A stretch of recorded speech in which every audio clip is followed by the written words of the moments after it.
want this to get around, see, but this very car you're interested in buying, used to belong to a famous TV star. No kidding. Yeah. Well, let me take it around the block once or twice. Just fix the feel. Oh, I wish I could, Mac, but I can't. New insurance law, you see. If you should happen to hit somebody, I mean, we'd be in real trouble. Look, if you like the car, why don't you just sign the contract? Then you'd own it, and you could drive it all you like. Yeah, but... She's in great shape. A real cream puff. Yeah. And if you should happen to have any trouble with it, well, we'll split the repairs with you, 50-50. 50-50? Well, that sounds like a good deal. It's a steal. Look, I got a guy right now with all cash just dying to buy this car. But I'm partial to you service guys, you know. Used to be one myself. Now, this is the kind of car that a guy like you ought to have. Look, why don't you just sign right here and she's all yours. $200 down, the balance over the next 18 months. You won't even miss the money. Marine, you have just made a very foolish mistake.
I don't want to talk to you. I want to talk to the man that sold me the car. Oh, you see, I'm sorry about that, kid. The guy who sold you the car, he doesn't work here anymore. He doesn't? But I only bought it this morning, and there's something wrong with it. Look, this car was in beautiful shape when we had it. Now, we can't be responsible for what's happened to it after you've driven it. Yeah, but the man who sold me the car said that you pay for repairs 50-50. 50-50? Did he tell you that? That's why we had to get rid of him. Hey, promising things like that, it's against company policy. Now, our contract reads, you buy them as is. Yeah, but this man says the transmission's bad and the engine needs overhauling. They're expensive to fix. Look, I'm sorry you got a problem, but we can't help you now. Would you mind getting this wrecker off the lot? It makes a bad impression. I'll tell you what. You take the car back. We can't do that. Well, then I'm just going to leave it here. And I'm not going to give you 1 red cent more. And I want my $200 back. Oh, want to play rough, huh? Well, let me tell you something. You signed a contract to buy that car, so it's yours. You also signed a note to finance the balance due, and you better pay it, or you're going to be in for some real trouble. But nothing. Now, you got yourself a car, miss, and I'm telling you, get off this lot right now, or I'm going to call the cops. Nuts. Yes, Marine, you have made a very foolish mistake. And unfortunately, you're going to have to pay for it. Just as many other servicemen are paying for similar foolish mistakes they've made. I was cheated, that's what I was. The world is full of people who will take advantage of you. And it seems that the serviceman is their favorite prey. Well, I don't know why I just couldn't let them take back the car. You know, just sort of a square thing. There were 2 reasons why you couldn't. 2 pieces of paper you signed. One is a contract you didn't read, agreeing to purchase the car as is from the used car dealer. The other is a loan agreement to pay for the balance of the purchase price. No matter what happens to the car, you still have to repay the money you borrowed. Oh, me. I never did understand things like signing contracts and borrowing money and all that. You're not alone. Managing money can be a very confusing and difficult matter for anyone. You'd be surprised how many servicemen get themselves into difficulty because of unwise buying practices. Some buy things on impulse. They use charge accounts as if what they were buying were free. Happy birthday to you. Happy birthday to you. Happy birthday, dear Florence. Happy birthday to you. George, you know it's not my birthday for another 6 months. Well, happy unbirthday then. I just bought this for you because you're so nice. George, where did you get the money for that TV set? I charged it, love. It was such a bargain. It was on sale and I just couldn't resist it. George, how could you? You know we can't afford it. I know you want a TV set in the bedroom, but we just can't afford this one. We still have 15 months to pay on the one we bought last year. What difference is another 2 months? If George had had enough cash to pay for that second TV set, chances are he'd never have bought it. Instead, he let himself get carried away with an impulse credit purchase and has taken a step toward financial difficulty. But it's not only husbands who are tempted into foolish buying practices. Many wives get caught up in department store revolving accounts and find themselves in perpetual debt.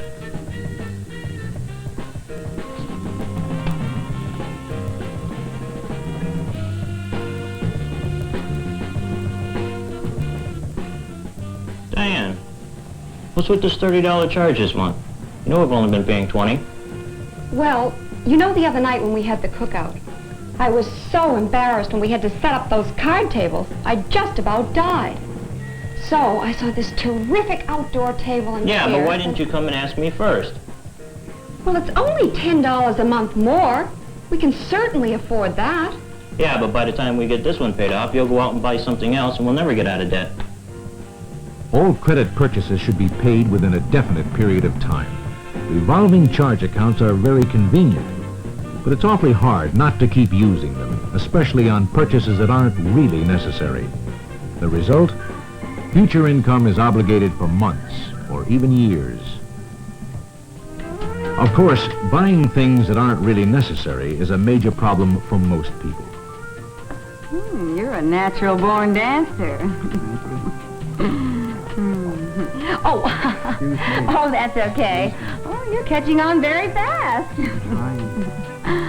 Oh, all you need to do is develop your natural talent. You were excellent. With a few more lessons, you'll be dancing just like a professional. Here's the contract I was telling you about. 1/3 off if you sign up tonight, and you're on your way. On his way is right. That contract commits him to months of dance lessons that will cost him hundreds of dollars.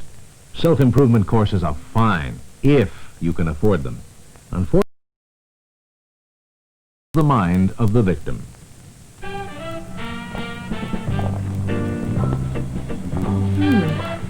You're in pretty good shape already, fella. I can tell. Even with that uniform on. It's 6 months of our bodybuilding program and you'll be absolutely gorgeous.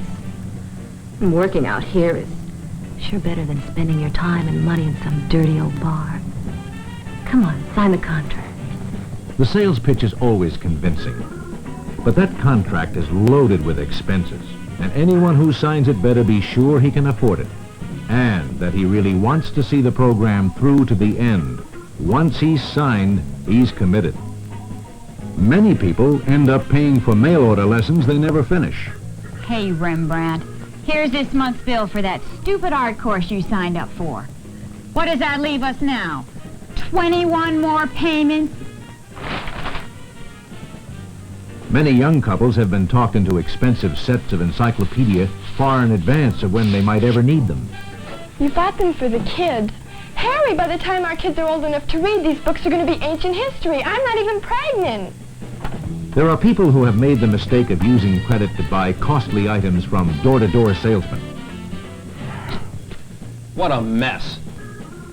You got us stuck with a vacuum cleaner we don't need. The miserable thing doesn't even work. And the salesman's probably miles away by now. There are many different selling gimmicks to trap people into overspending. The easy credit trap of no money down and months to pay has left many Marines with expensive suits and sports jackets they don't need, and monthly payments they cannot afford. Remember, you are never better dressed than when in uniform. But buying used cars seems to get servicemen into the most trouble. Hey, Charlie, look at this transmission, filled with sawdust. That's the Marine's car, isn't it? Boy, how can a guy be dumb enough to buy a used car from a place like he did without getting it checked out by a mechanic first? Yeah, with this transmission job and engine overhaul, he's going to be out nearly $300. And he only bought it this morning. Yeah, and then You can avoid trouble when you buy a used car by shopping at a reputable dealer. But even here, it's a good idea to get an expert's opinion of the condition of the car first. Get a mechanic you can trust to check over the car before you buy it. There's always someone in the motor pool who will help you. His know-how can save you many headaches and considerable money later. Of course, you should never sign the contract, or any contract, without reading it carefully and knowing what is in it. It doesn't matter whether it's a contract for a used car, or a series of dancing lessons, or a house full of furniture. Not reading and understanding what is in it can cause you a lot of trouble. In every case, check out a contract with your legal assistance officer before you sign it. He can alert you to possible problems. This contract has one catch, Sergeant. It says you must pay the balance in full before you leave the area. Now, how long do you expect to stay in the area? My tour is up in 2 years, sir. And you want to pay for this furniture over a 36-month period. If you sign this contract, you'll be obligating yourself to pay for the balance in full in cash before you move. Do you understand that? I understand that, sir. Now, if you do that... Your legal assistance officer is glad to help you. It's his job. Don't complicate things for yourself by signing any contract until he sees it. And be doubly sure never to sign a blank contract. That's a quick way to wind up in real trouble. Perhaps the most important contract you will ever enter into is the marriage contract.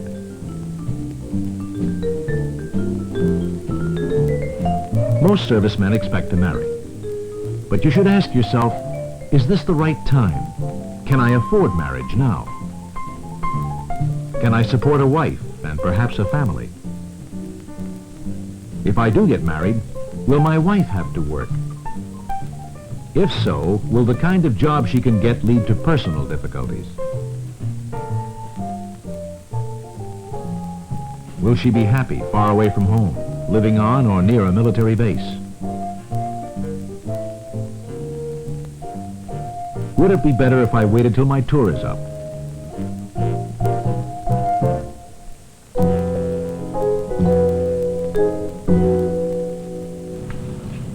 You know what the Sarge always says?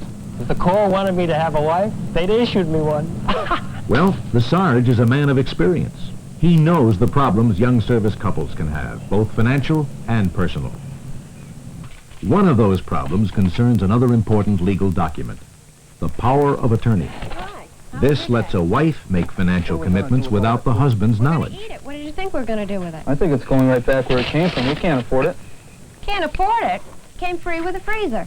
Free with the freezer? This thing's nothing but a piece of junk, and you signed a note to pay $600 for it? Well, look, if you don't like what I buy, why did you give me power of attorney? I wish I knew. All major buying decisions should be made by husband and wife together. Even if the husband is overseas, he can usually be contacted quickly to participate in the decision, so a general power of attorney is unnecessary. Boy, I sure didn't know there was so many ways to get into financial trouble. It all comes about when people forget that there are many, many demands for their money, and they must use good judgment in how they spend it. Look at it this way. Everyone should decide what he wants out of life. Set some goals for himself. Goals? You mean like completing your education when you get out of the service so you can do a good job? Yes, and making plans for getting married and starting a family. Yeah, and raising the kids and taking them on trips and sending them to college. And then maybe retiring and taking it easy. That's right.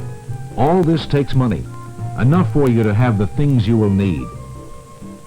Enough set aside through insurance and savings so you don't have to worry about the future. enough for doing the things that are fun.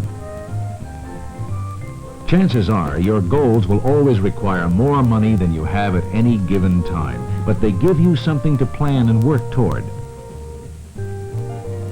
No matter how much money you earn, you should budget it so you know exactly how much you have to spend after essentials are taken care of. For example, suppose a family earns $500 a month gross income. After deductions for Social Security and federal income tax, they are left with a net of $450. Then they have other essential expenses that must be met each month: housing, food, clothing, and transportation. Now they're left with $200. But they must consider such things as insurance, cleaning and repair, entertainment, and savings too. Ideally about 10% of income. That leaves $80 for buying the extra things they need or want. They can't let their purchases exceed this figure or they're in trouble. Now, this isn't easy, no matter how much a person earns. That's why credit is used by so many people, to help them buy the things they need today with the money they will earn tomorrow. You mean it's okay to use credit after all? I mean, after hearing about all those financial troubles other servicemen got into, I felt kind of guilty about signing that agreement to buy this car. As my daddy always used to say, don't spend it if you ain't got it. But using credit wisely is an important way of extending the money you have. Credit plays an important part in most people's lives. In fact, a good credit rating is one of the greatest assets you can have. A department store charge account is another form of credit. It usually requires full payment every month. The problem comes when people forget to plan their purchases in advance, and the total charges exceeds the income they have left over at the end of the month. Another form of credit is used by many people to buy big items like large appliances or cars. Almost no one can pay cash for them, so they pay for them in installments, plus an interest or service charge on the unpaid balance. Again, they have to be sure their monthly installment payments are within their budget. Well, that's the kind of credit I got buying this car, and I do have enough money left over to make the payments. Well, that's good. Yeah, but I don't have any money left to get the car fixed. Every cent I had went for the down payment. And now the repair shop says it's going to cost $295 just to make it run right. Is there any way I can borrow this? Well, there is a third type of credit, consumer or personal cash credit. It allows people to borrow money to meet unexpected emergencies, to make worthwhile purchases, or to meet other financial obligations. Personal loans may be available from banks, credit unions, or consumer finance companies. These organizations have no product to sell, so they evaluate their client's ability to repay the loan. Good character and a reputation for financial stability are the qualities they seek. For these are their only assurances the loan will be repaid. A charge is also made for this form of credit. Say, I sure am glad you mentioned this consumer credit. Maybe a personal loan is the answer to my problem. You'd have to pay it back, and I thought you couldn't afford any more payments. Yeah, well, maybe... I think it's time you got some advice from your legal assistance officer before you get deeper into financial difficulty. Private, under these circumstances, I'm afraid no loan company is going to lend you the money. You're simply a bad risk. Yes, sir. I'm afraid you're going to have to chalk this one up to experience. Maybe we can get the car dealer to take the car back, but you know you're going to lose money on it, don't you? It's better than nothing, sir. It's a tough way to solve a problem, I know. But the next time you get a car, go to a good car dealer, bring it to a mechanic, let him check it out, and then bring the contract back to me and let me see it before you sign it. Okay?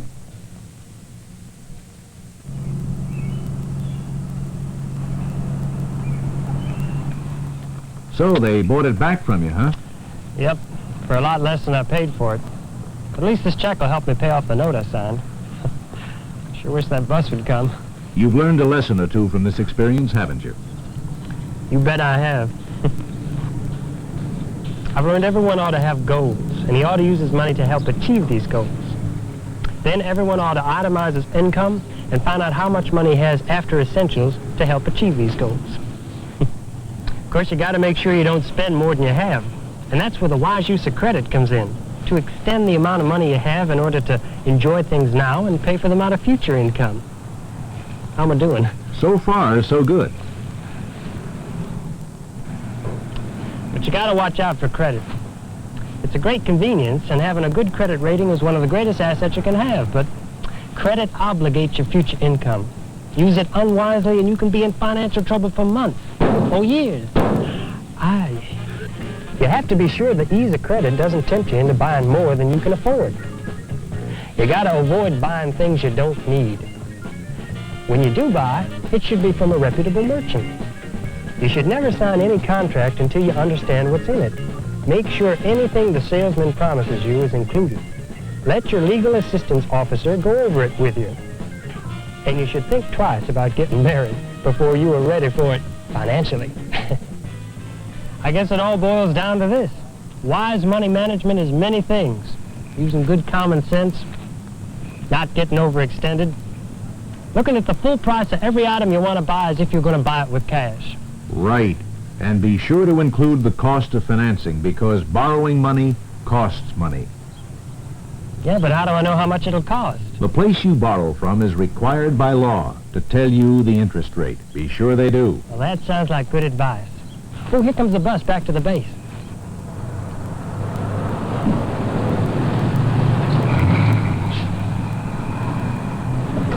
Well, it's been a rough day, but you can be sure I'll never do anything foolish again. So long.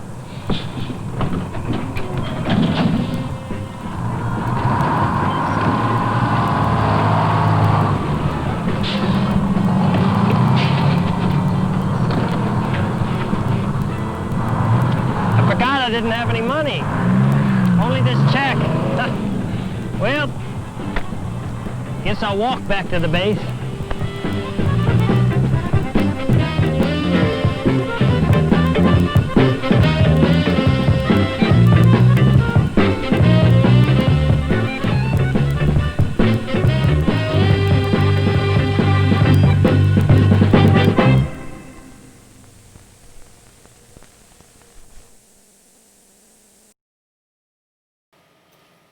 Hey everybody, welcome. I'm Skip Elsheimer. Welcome to the AV Geeks Lunchtime streaming show. That last film was a 16mm film called A Fool and His Money, made by the Marine Corps. We live in Raleigh, North Carolina. That's where AV Geeks is based, and we would always go to Fayetteville when we were looking to buy musical instruments, because we knew that pawn shops were filled with guitars and basses and keyboards and stuff. And basically what the situation was is like a Marine would like get super excited with his first couple of paychecks, and he would spend it on some musical equipment and then realize he didn't have the time for it or the interest for it, so then he would pawn it. And then, so all the pawn shops were glut with like all this equipment. So it was a place that we could go and we could buy stuff because Marines were so eager.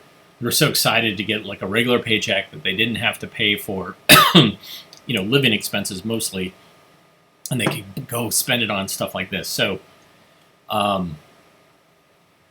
driving to Fayetteville, where Fort Bragg was based, there was all sorts of these like places, these pawn shops and these places that were trying to appeal to new Marines.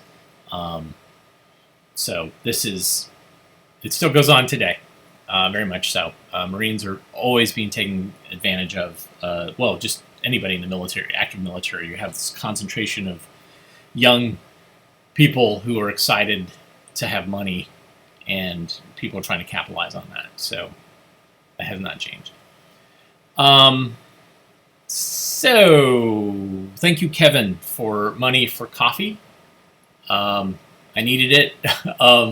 So I did a show on Friday after spending 3 hours unloading what we think was pretty close to 30,000 pounds of film. I have very little recollection of what I showed, so thankfully I wrote it down because I was like, wait, did I show this film? I can't remember. But anyways, we got a giant batch of films from Cornet Films in St. Louis, and we'll be watching those for a while, for the next couple of years probably. But we'll also be mixing in other AV Geeks held titles, like this last one that we just saw. I'll try to mix it up a little bit. But this next film is timely because for many people in North Carolina, it's back to school for their kids. And back to school doesn't mean the same as it normally does in North Carolina. Most people are virtually going back to school. So this is a film that was shown to new junior high students to kind of tell them about, like, what's the difference between the school you were just in and how we do things here in junior high. So this is called Your Junior High Days.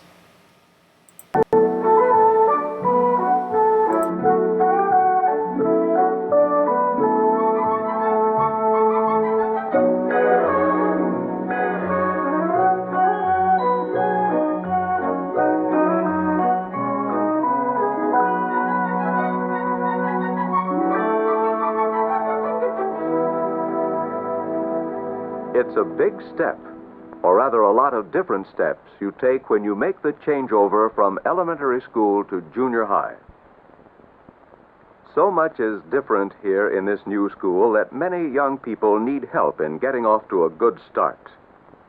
In the next few minutes, we're going to turn a lens on this institution called junior high to see which steps can help you get off to a good start.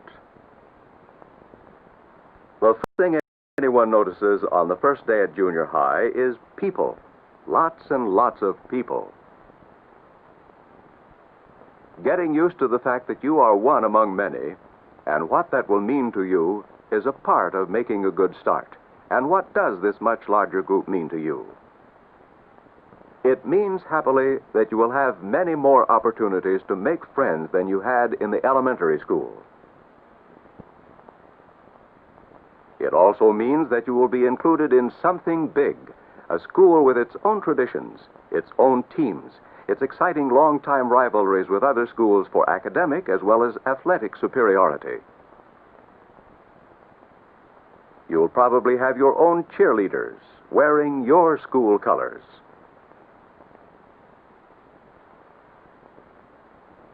And maybe you'll even wear those colors yourself as you share in the fun of singing your school song or urging on the team with your school cheers. But being a part of a much larger group also means that the competition will be tougher. If you've been tops in your class before, it can be a jolt to discover that there are other people who are smarter, or more attractive, or more popular, or more skilled than you are. And if you haven't been particularly outstanding before, it may be discouraging to find out how many more there are ahead of you now than there used to be. But remember, you are still you with the same abilities you had before. In junior high, there will be more competition for everything: athletics, scholarship, friends, and even for class offices where only one can win.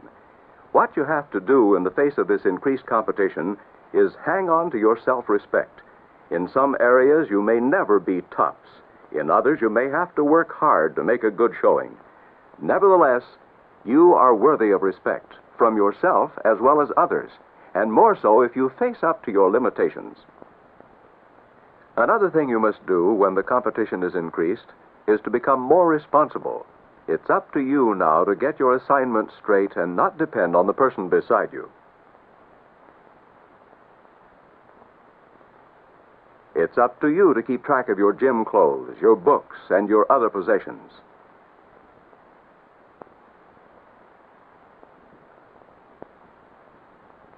It's up to you to get to class on time, prepared for the test or whatever else the teacher has said the period will be devoted to. Since you have a different teacher for every class, it's up to you to look out more for yourself. Your teachers will not be able to spend as much time with each student as they did in elementary school. When the day is over, there won't be anyone who has been watching over you every hour to remind you that you'd better give some extra time and thought to a certain subject. No, your schoolwork in general and your homework in particular become your responsibility. This is your chance to show that you are growing up and can accept responsibility. Going to junior high may also mean greater freedom than you've ever had before. School is often farther from your home than ever before. There is more time for you to be on your own, and more chances to prove you're able to take care of yourself. Within certain limits, the greater freedom of junior high will allow you to choose some of the subjects you will want to study. But a word of caution here. The course and the electives you will choose can have far-reaching effects on your future studies, and even on what kind of work you'll do when you leave school. You can get helpful advice from your school counselor, who is anxious to talk with both you and your parents about a choice of courses and any other problems you may have.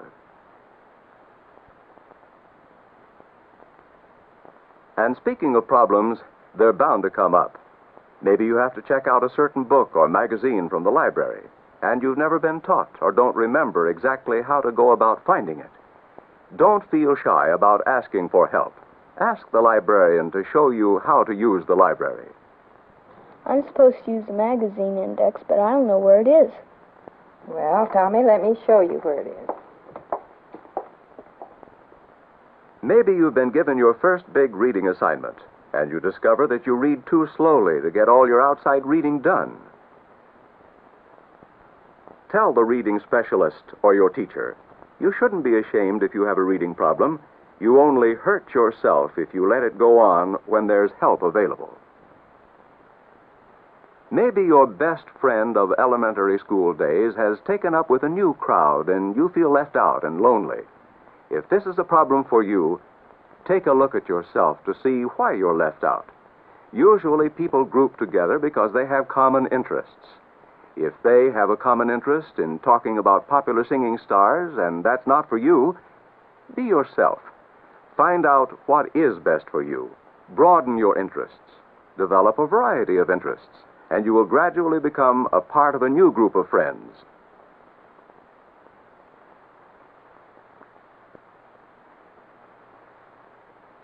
You'll find many opportunities to develop new interests here at junior high, maybe on the school paper staff, or in the marching band or the orchestra,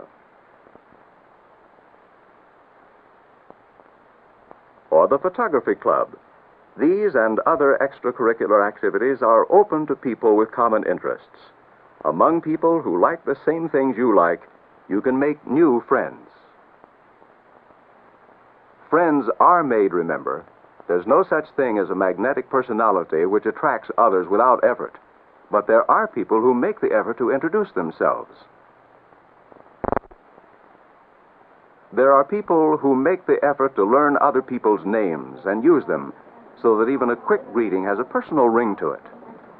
Hello, Sharon. How are you? Hi, Nancy. Hello, Mr. Fisher. Hi, girl. There are people who make the effort to go along with their friends in what they do, what they wear, and the way they talk. And these are the people who usually earn a reputation for having that magnetic personality which is incorrectly thought to be an effortless thing. Of course, nothing smooths the way for a good start like knowing the rules and regulations which apply in this new school. Here's where your handbook comes in. Study the map or the directions for getting to your classrooms. Read the school rules. Isn't it silly to get in trouble over an unexcused absence when the rules plainly tell what is expected of you? Why run the risk of being caught without a hall pass when the rules show you how to get permission to be in the hallways during classes? How are you going to know cafeteria rules, whether to bring your lunch or buy it, unless you've read the handbook, or listened to the teacher when she was telling you, or asked someone? The point is, make sure you know what the rules are. Finding out the rules and following them is just common sense. So is setting up goals for yourself. At this stage in your development, setting up goals means planning for your junior high years a well-balanced program of study, work, and play, no matter what job you do after high school. You will need to know how to work and get along with others. You will need to believe in yourself and what you can do. You will need to be an intelligent citizen. In selecting subjects in junior high, you should consider your talents, interests, and abilities. Those subjects which give you the most satisfaction may prove to be a lifelong hobby. Or more important, they may become the basis of a vocation. In any case, making the most of an opportunity you have now will serve you well. Make the most of junior high. This is a goal for you. Make the most of your chances to work with others in a group. Make the most of your opportunities to acquire information and self-discipline through study and homework. Make the most of your chances to have a good time with all kinds of people. And by all means, make the most of that source of information and sympathetic understanding, the teacher. Teachers like you, or they wouldn't be teaching. They will help and encourage you if you give them a chance, and if you show them that you are willing to try. In focusing on this institution called junior high, we have called attention to only one area which is spelled out in your handbook, the rules and regulations. Learning them is one step in getting off to a good start. Another step is to prepare yourself for increased competition, both by learning to live with the idea that others can be better than you are in some things, and by making yourself as good as you can possibly be. You can do this by becoming more responsible and realistic about yourself. Learn to see your own weaknesses and do what you can to correct them. Another big step in getting off to a good start is making as many friends as possible, and that means making friends with your classmates and making friends with your teachers and the other adults at school, thinking of them as people with families and interests and problems, just like you. However, the most important idea of all is to set for yourself the goal of making the most of every opportunity to work, to study, to have fun. Do just a little bit more than you think you can, and you will be off to a good start.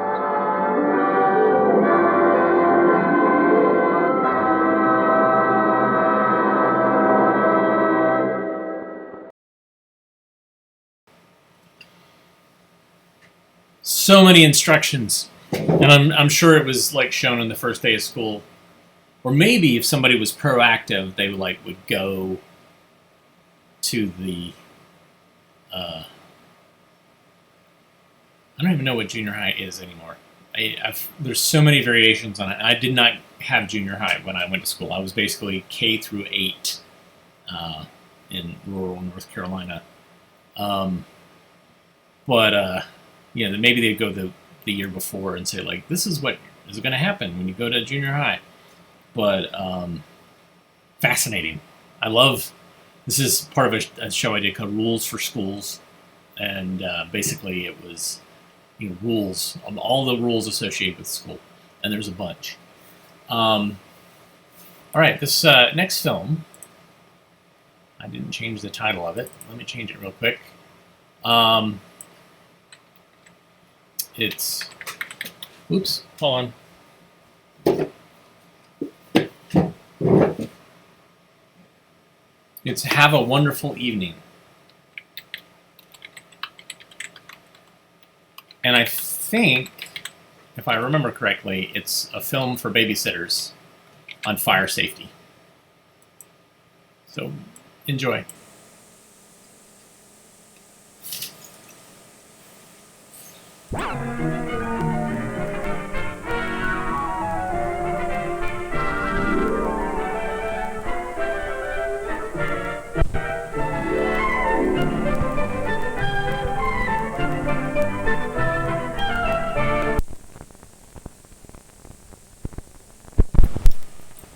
Well, that's weird. I don't know where that segment came from, but okay, here we go.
Hi, sweetheart. Well, we overflew St. Louis, and I'm back in tonight. You still want to go to the party at the club? Okay. Get Betty Jo lined up to sit with the kids, and I'll be there in a flash. Okay. Love you. Bye-bye.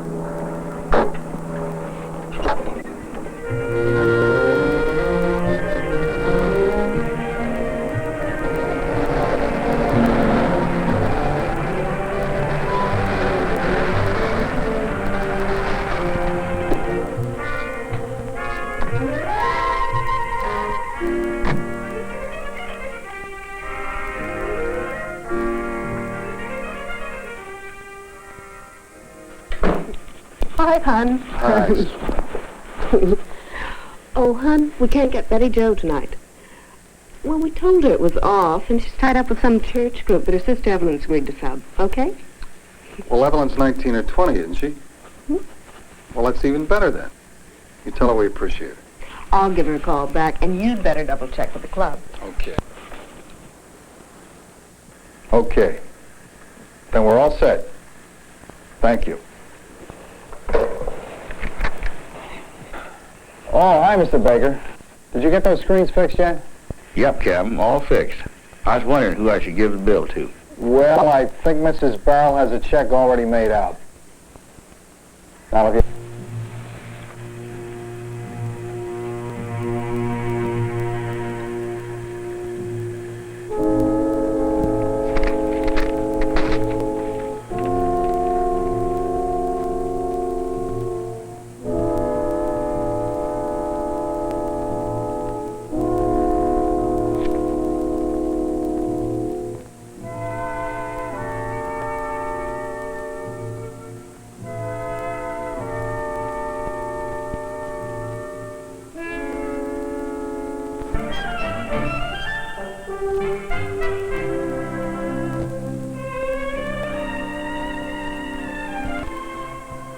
Oh, I don't think I'll have any trouble. I'm sure you won't, but in any case, you're all set.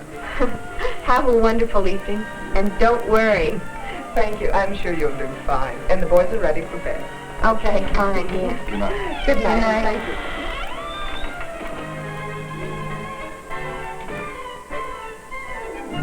you. Here's one. Once upon a time. Oh, I've heard that one. No, this is once upon a different time. Oh. Once upon a different time, there was a funny little mouse who was especially quiet, even for a mouse.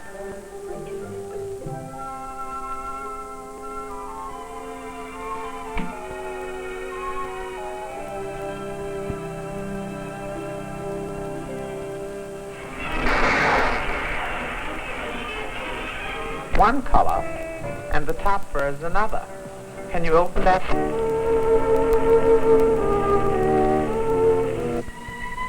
Plan 2 escape routes from every room. I think we better be getting back.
Just got in. Am I disturbing you? Not a bit. Captain Walker and I just got back from Moody's house. Pretty awful, aren't they? But tell me about your trip. Leave? You're not going away again. Dawn. Paying a call on that scoundrel Ackerman. He's got a wangle with some sort of a truce on it. Oh, John, look.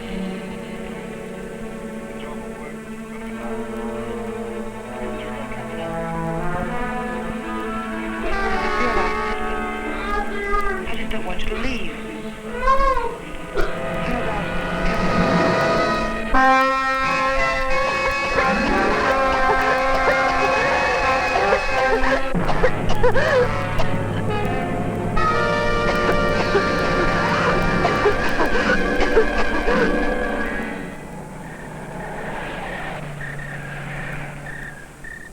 Let's stop by the Darrell's place if it's all right with you. My sister is babysitting for them. She's not used to it, and I want to see how she's getting along.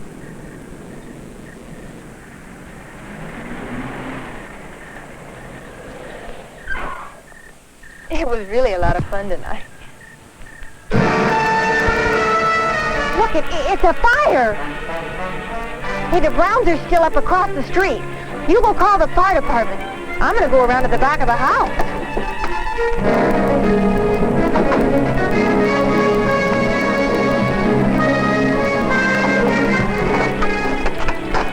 Oh, I was just going to bed when I saw the smoke.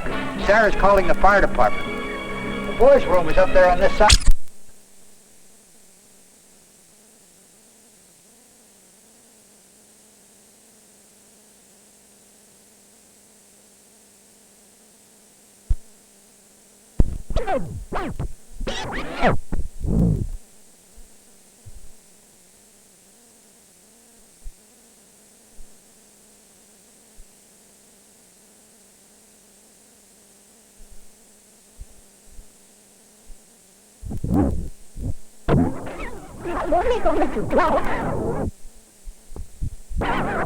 What?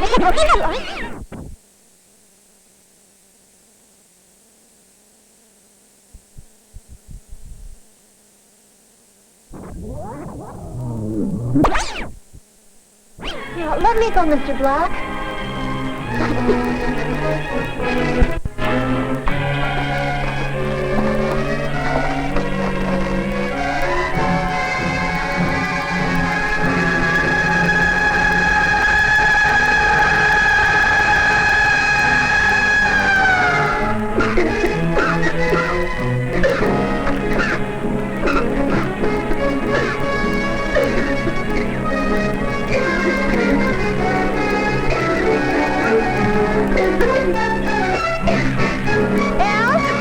Get down!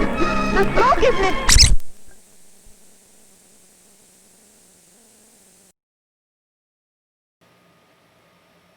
All right, so there's a really crappy job of fixing these splices. In fact, it's just white tape.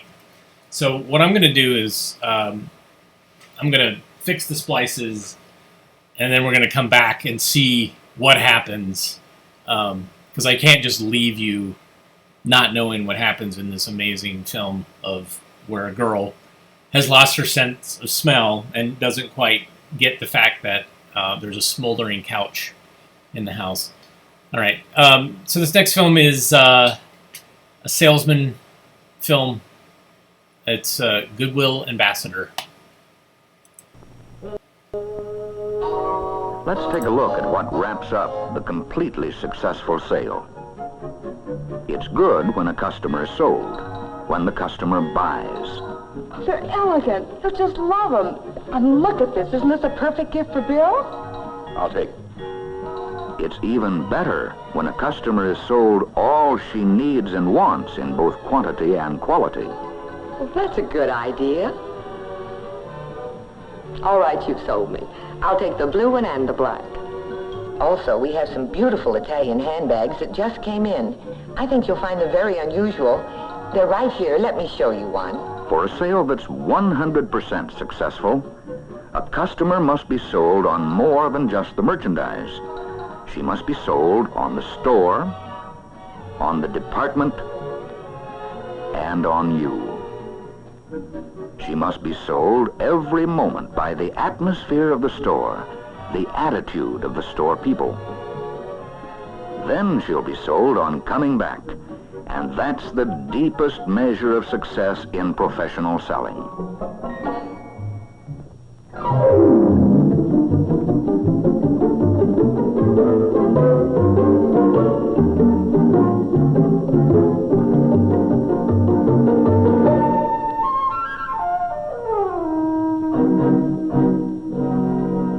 Let's play a little game.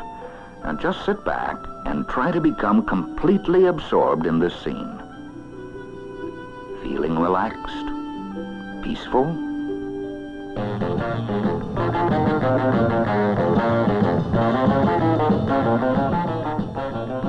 Feeling a little irritated or maybe amused.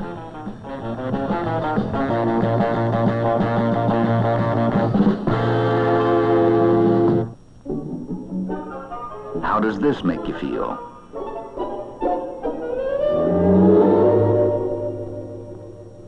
Now let's see how a change in climate can affect you. Obviously, your mood can be affected very quickly by what you experience at any given moment. People are a big part of your day-to-day experience. They too create a rapid impression, produce a fast reaction, invoke a frame of mind, so to speak. In a flash, an expression on someone's face can create a whole new climate of feeling. The point, of course, is that salespeople make an instant impression on a customer. How do you react to Miss Hodges? No, nothing in that color. Or how do you feel about Jim? No, we've never had a wallet like that. Ours don't have any elaborate decoration. Of course, Jim could have said, But we have so many beautiful wallets. I'm sure we can find something that's just right for your husband. from cold to chilly to warm, we salespeople set the climate control every moment the customer is in the store. Let's see what makes a warm climate in the store. Don't you think it has a lot to do with a warm personality, genuinely trying to help? Isn't it a matter of the warmth and the spirit of the relationship across the counter? The warm personal service? Actually, the key is service. The friendly gestures that are welcome any time during the sale. Service is a big part of building goodwill. And when goodwill is lost, all is lost. Such service includes things like checking on delivery dates, offering gift wrapping. And thank you, Mrs. Logan. Now I'll tell you exactly when this will be delivered. You'll receive it on Thursday. Would you like the attaché case wrapped as a gift? Suggesting personalizing of purchases is another example of extra service. Wouldn't you like your husband's initials on this wallet? I can have it done right away. Or showing real interest in the customer's interest.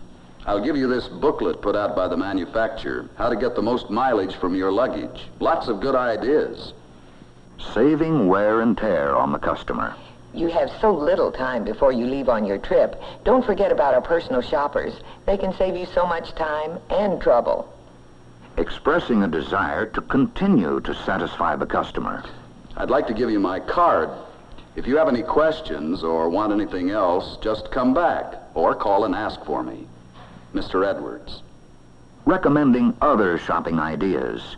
Also, there's a new travel shop on the mezzanine. Might be helpful to you. Oh, Mrs. Marlowe, I don't know what I'd do without you. Adding to the customer's comfort. Let me put everything in one shopping bag for you. It'd be easier for you to handle. And following up with still more service. Keeping promises. I promised to let you know when the matching shoe bags came in. They just arrived. Well, this customer bought something. That's good. She seems to have bought quite a lot. That's even better. But is she so satisfied with her purchases, so pleased with the way she was treated like a guest of the store, that she's sure to return to a Mrs. Marlowe, a Mr. Edwards, or to you? If you sell each day to more customers, if you sell more to each one who buys, if you sell more customers with the old-fashioned virtues of friendly, helpful service, more and more customers are bound to come back to you. Only then are you a goodwill ambassador, building loyalty for yourself and for your store. Only then are you a person-to-person selling professional.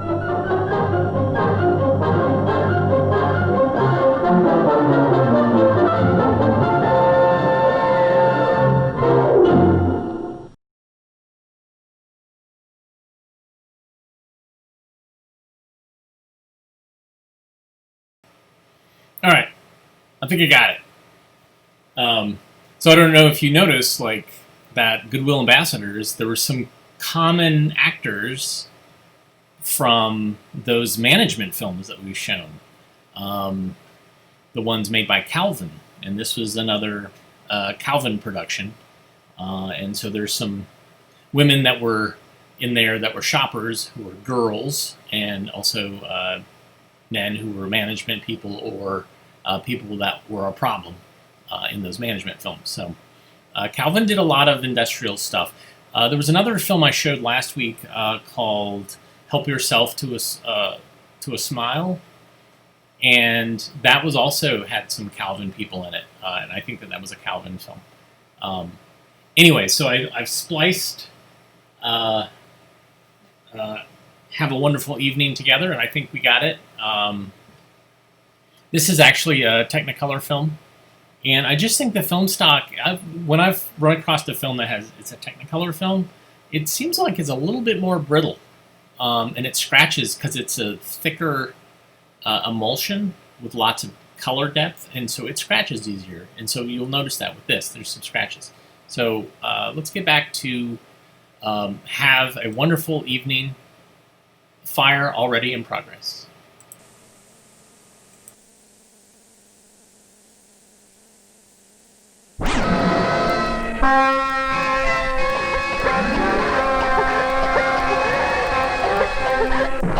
Let's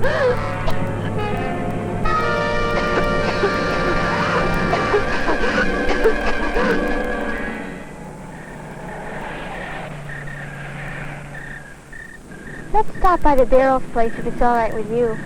My sister is babysitting for them.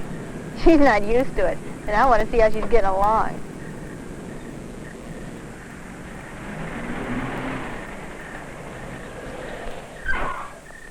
It was really a lot of fun tonight.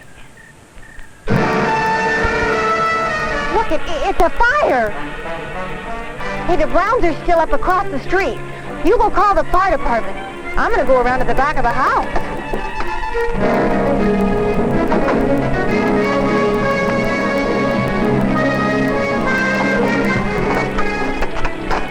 Oh, I was just going to bed when I saw the smoke. Sarah's calling the fire department. The boys' room is up there on this side, isn't it? Yeah, let me go, Mr. Black.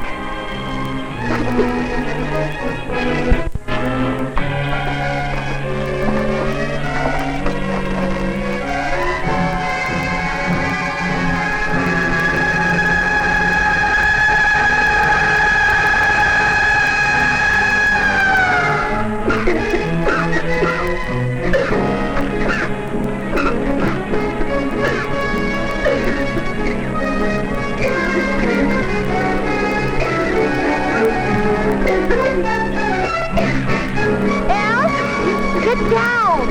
The smoke isn't as thick to the floor.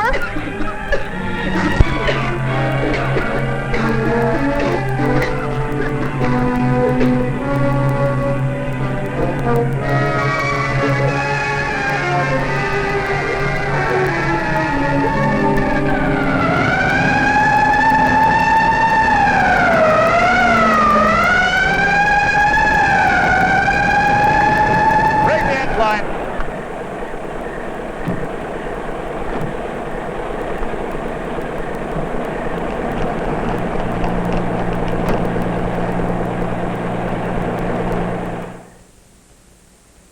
The children are asleep in the back room, Mrs. Barrow. They'll be all right. Well, I guess you got 2 calls. I sent my girlfriend to the Browns, and Mrs. Black here phoned as well. But in the babysitter orientation course, you said not to go into a burning building, or wait in a burning building to call the fire department. Right. You go to the nearest outside phone or street alarm box. Seems to me you did a good job of instructing the boys.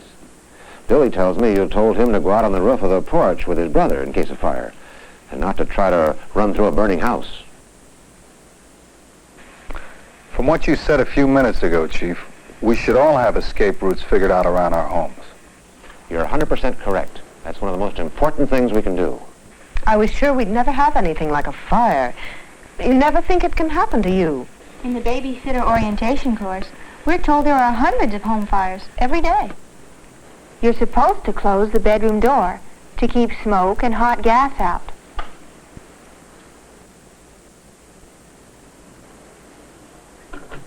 If you smell smoke or think there is a fire on the other side of the door, don't try to open it until you have felt the door.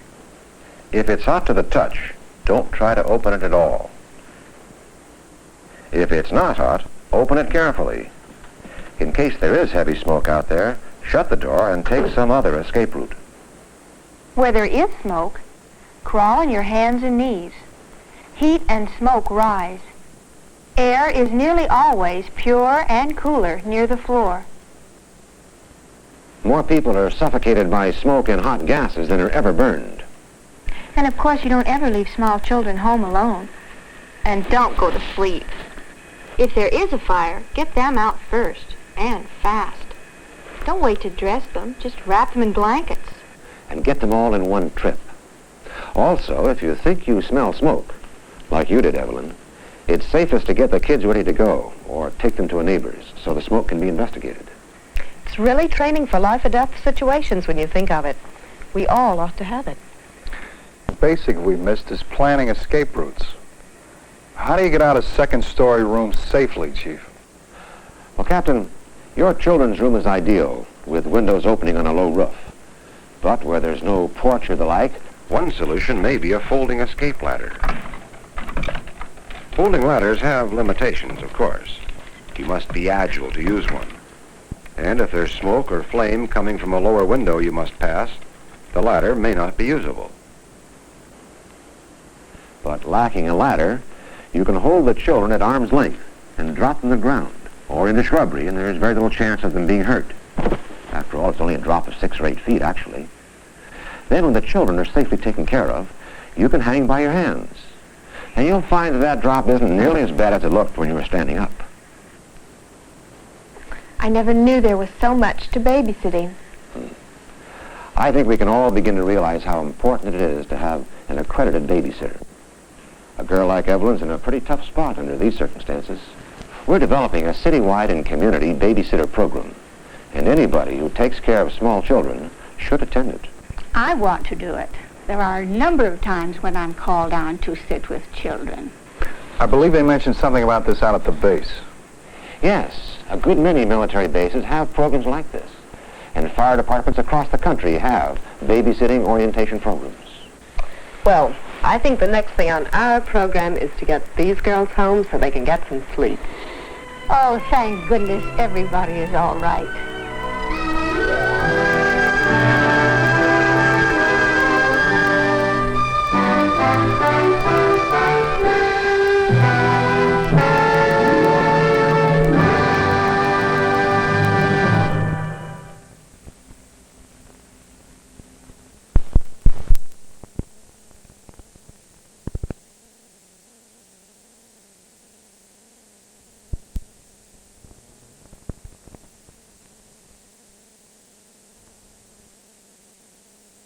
All right.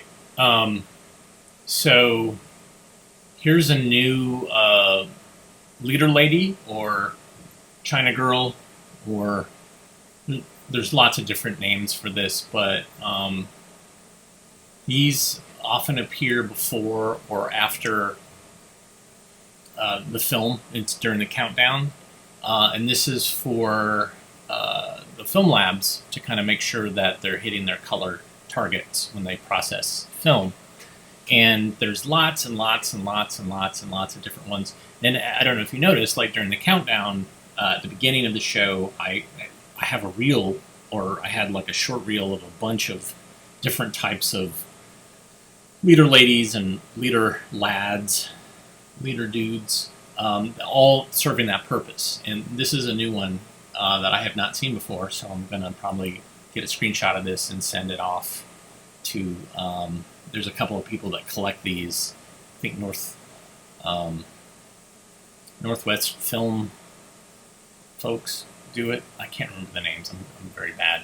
But if you look up Leader Lady or China Girl on, why is it called China Girl? I've never got a real answer for that, but there you go. Well, thanks for bearing with me with the film splices breaking. I hope that it resolved itself in a way that was to your liking. Film communicators did a lot of fire safety films, and I have ones made for people. I have ones made for firefighters. I have ones for first responders. I also have ones for PTAs to guilt people into spending money into building new schools that are fire safety. It's called a film called Our Obligation, and it's really intense. It's an intense film where little kids die, and I have not wanted to show that yet because I'm trying to offer a gentle time for your lunch. But one day, maybe we'll get around to it, but we'll see. In the meantime, let's focus our efforts and our brains on LSD.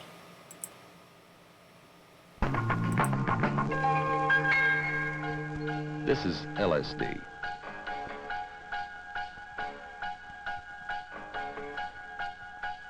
Peyote. DMT. STP. Mescaline.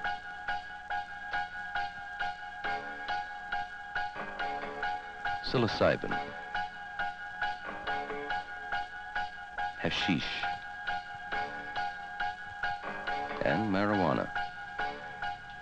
That's right. Marijuana is also a psychedelic drug. Because LSD is so much more potent than the others, about 300 times as potent as marijuana, about 50 times as potent as STP, about 130 times as potent as mescaline. And because so little is known about LSD, let's talk about it first. This is the head of a pin, magnified 100 times. What you see now is 200 micrograms of LSD. That's the full dose to send a normal adult on an 8 to 12-hour trip. More than enough to do the same for 2 to 4 teenagers. There are some people who can have an LSD experience with only 25 to 35 micrograms. And we can barely see that with the naked eye. This aspirin tablet, it weighs 5 grams. Now, were it to be made only of LSD, there would be enough LSD for 165,000 people to take a real mind-bending trip. This much LSD would kill 20 people. The lethal dose is 15,000 micrograms. Now that's 1/millionth of an ounce. That's about what a particle of dust weighs. Hi, I'm Tommy Rowe. By now it must be obvious to you, as it is to me, that LSD is very powerful stuff. And that's just what it is, stuff. It's not good, it's not bad, it's only a chemical, a drug. It's been around for about 20 years, and people have been trying it for about the last 5 or 6 years. There's some people who think that LSD is the greatest gift to mankind since Tutti Frutti ice cream. But there are many others who feel that LSD is bad news to the individual and to the world he lives in. For us to make our decisions, we'll have to listen and understand both sides before we make up our minds. While it would be very difficult to find people to tell you how good for you heroin is, or speed, or barbiturates, it's very easy to find people who just can't wait to tell you how great LSD, peyote, DMT, STP, mescaline, and of course marijuana is. I don't really dig dropping pills, but you get the wildest highs on acid.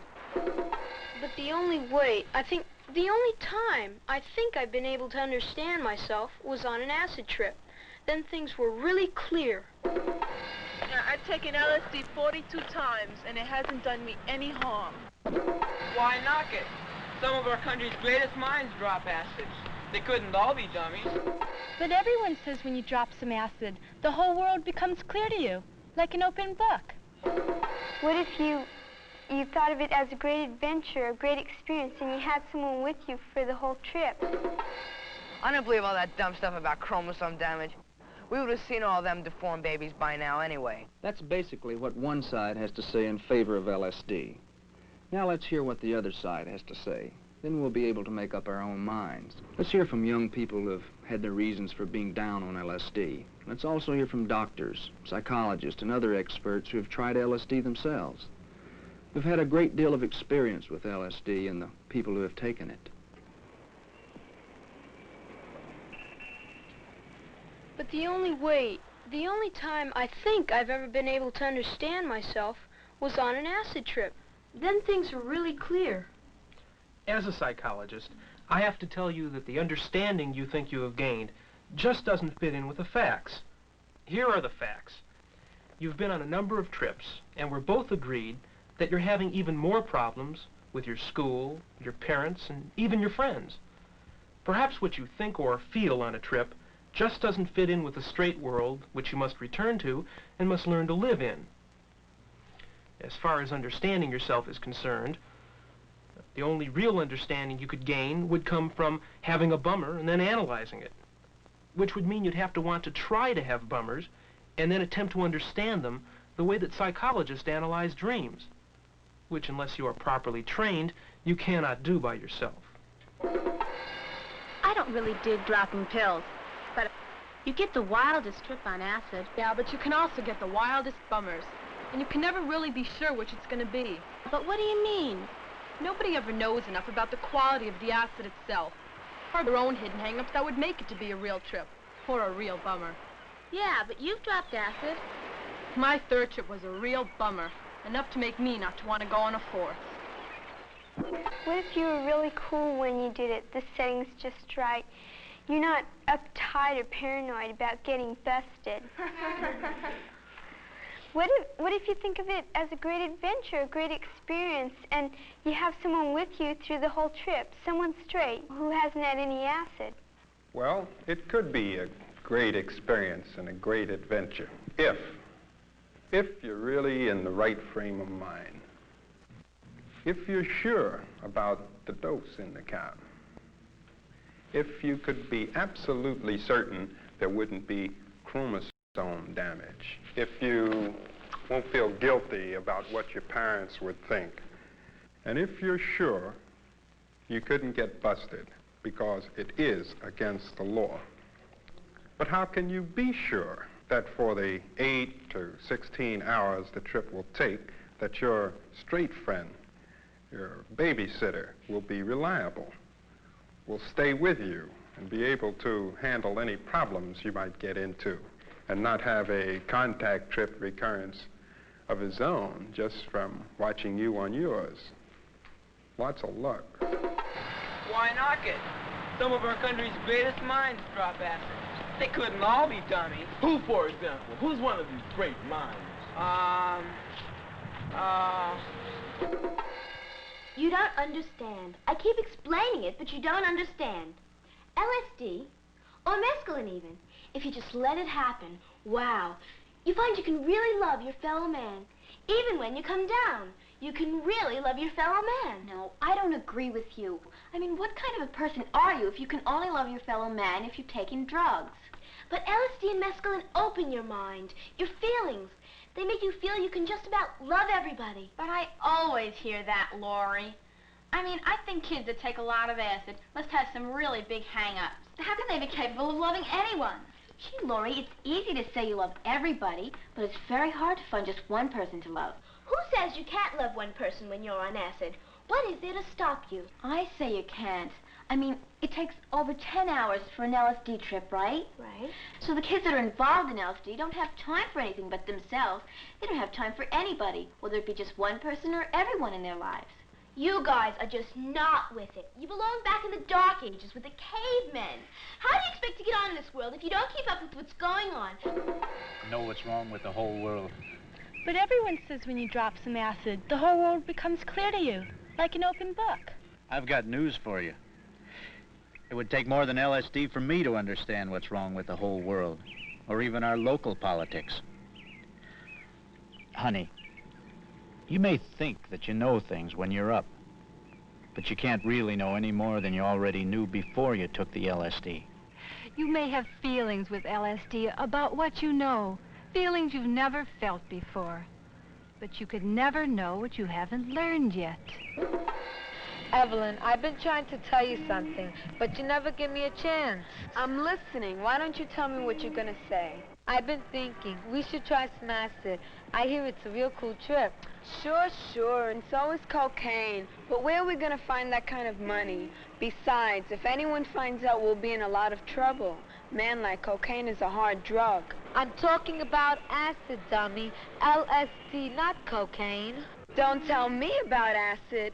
I know too many kids around here that they tell me that they've been on bad trips on LSD. They saw rats, roaches in different sizes, shapes, and colors. It was like a nightmare. That stuff ain't for me. No way. But Mrs. Andrade, isn't it true that everybody's being uptight about those freaky chromosomes? Isn't it true that most scientists don't agree on chromosome breakage? Besides, does it matter as long as I don't drop any acid while I'm pregnant?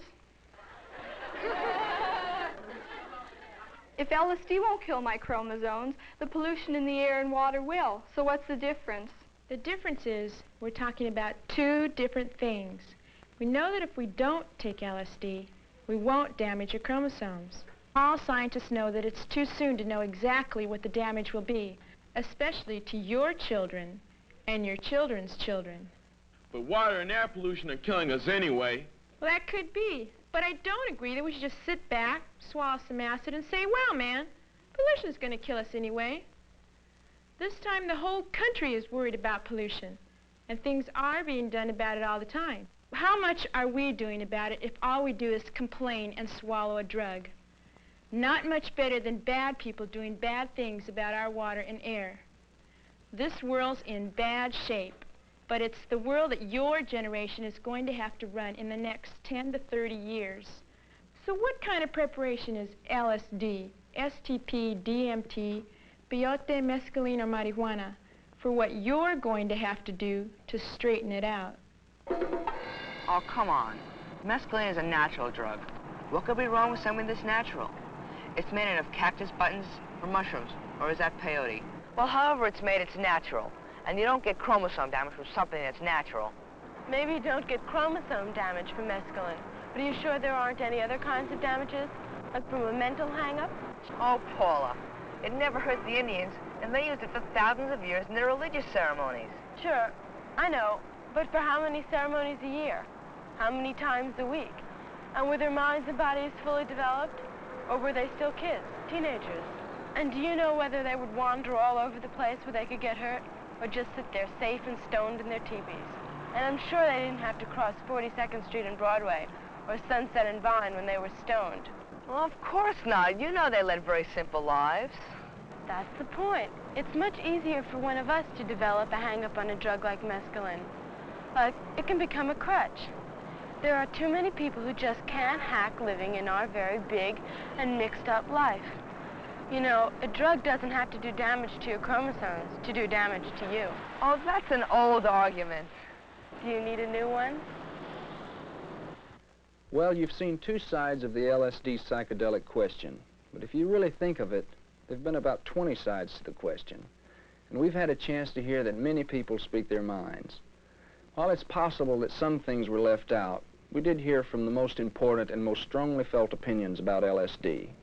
Now it's your turn. Now you have to decide based on what you have learned and what you already knew. One, is it worth the risk to your mind and body to drop acid for kicks or knowledge about yourself and the world you live in? Two, are you sure you're the kind of person who will not get hung up on acid or won't go into other drugs? And three, can any of your personal problems be solved by LSD? And last and not least, will your dropping acid or other drugs do anything for anyone else in the world? Will it do anything for all those people LSD is supposed to make you love, your fellow man? You decide.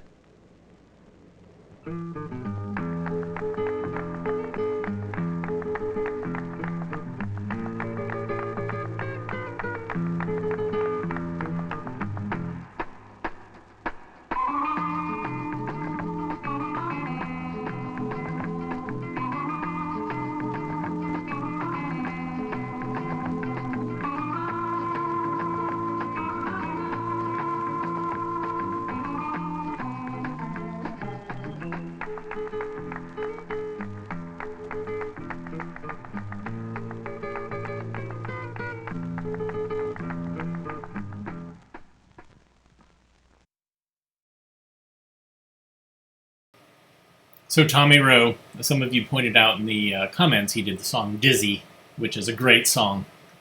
It's I'm not even going to attempt to sing it. Just look it up. I have a couple of films that are the focus on, made by American Educational Films. And this one's the more interesting one compared to heroin or some of those other horrible drugs. The heroin films are the worst. They're so depressing. But thanks, guys, for tuning in today. And thanks for buying us coffee.